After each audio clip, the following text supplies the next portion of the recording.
ایک ہرے بھرے جنگل میں بہت سے جانور رہتے تھے۔ جنگل میں ایک ندی بھی تھی جہاں جنگل کے تمام جانور پانی پیتے تھے۔ ارد گرد جھاڑیوں کے جھنڈ تھے، رنگ برنگ پھولوں کی بیلیں تھیں اور سرسبز و شاداب پھلدار درخت بھی تھے۔ ان میں بادام اخروٹ بھی تھے۔ پھولوں کی بہتات تھی جس کی وجہ سے جگہ جگہ شہد کے چھتے لگے تھے۔ شہد ریچھ کو بہت مرغوب ہے۔ شہد کا چھتا دیکھ کر اس کے منہ میں پانی بھر آیا۔ ایک پتلے سے درخت پر گلہری رہتی تھی۔ گلہری ایک محنتی جانور ہے، دن بھر ادھر ادھر بھاگ کر بادام اخروٹ اور شہد کا ذخیرہ رکھتی ہے تاکہ برے وقت میں کام آ سکے۔ گلہری ایک صاف ستھرا جانور ہے اور اپنے ارد گرد کا ماحول زرد پتوں اور چھوٹی ٹہنیوں سے صاف رکھتی ہے۔ ایک دن وہ اپنے گھر میں صفائی کر رہی تھی کہ ایک ریچھ بھٹکتا ہوا خوراک کی تلاش میں آ نکلا۔ اسے دیکھ کر گلہری درخت پر چڑھ گئی۔ ریچھ کا دھیان اس کے گھر کی طرف گیا۔ اس نے دیکھا کہ وہاں بہت سے بادام اخروٹ اور شہد جمع ہے۔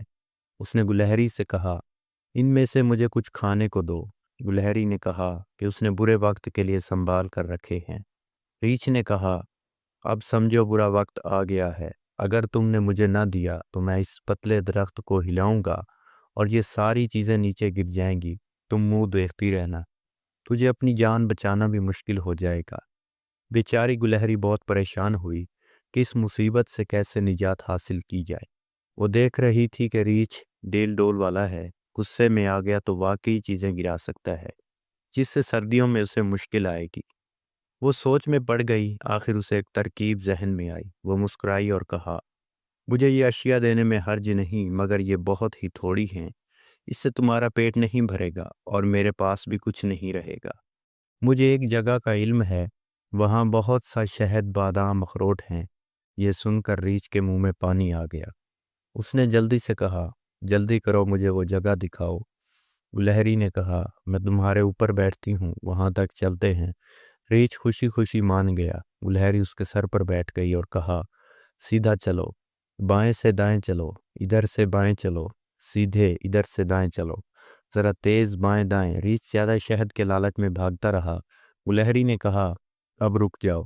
ریچھ کی سانس پھول گئی تھی۔ گلہری نے اسے اترتے ہوئے کہا، سیدھا غار میں گھس جاؤ، وہاں شہد کا بڑا ذخیرہ موجود ہے، پیٹ بھر کر کھانا۔ ریچھ جلدی سے غار میں گھس گیا۔ وہ غار شیروں کا مسکن تھا۔ جب انہوں نے ریچھ کو بلا اجازت غار میں گھستے ہوئے دیکھا تو وہ اس پر جھپٹ پڑے۔ بھوکے ریچھ نے بڑا مقابلہ کیا مگر شیروں کے سامنے نہ ٹھہر سکا اور جان کی بازی ہار گیا۔ گلہری نے کچھ دیر انتظار کیا۔ جب شیروں کی آوازیں مدھم ہو گئیں تو وہ سمجھ گئی کہ لالچی شیر اپنے انجام کو پہنچ گیا۔ وہ جنگلی پھولوں اور پھلوں کو کھاتی اپنے گھر کی طرف روانہ ہو گئی۔ اخلاقی سبق: لالچ بری بلا ہے۔ ریچھ اگر لالچ نہ کرتا تو گلہری سے کچھ حاصل کر لیتا۔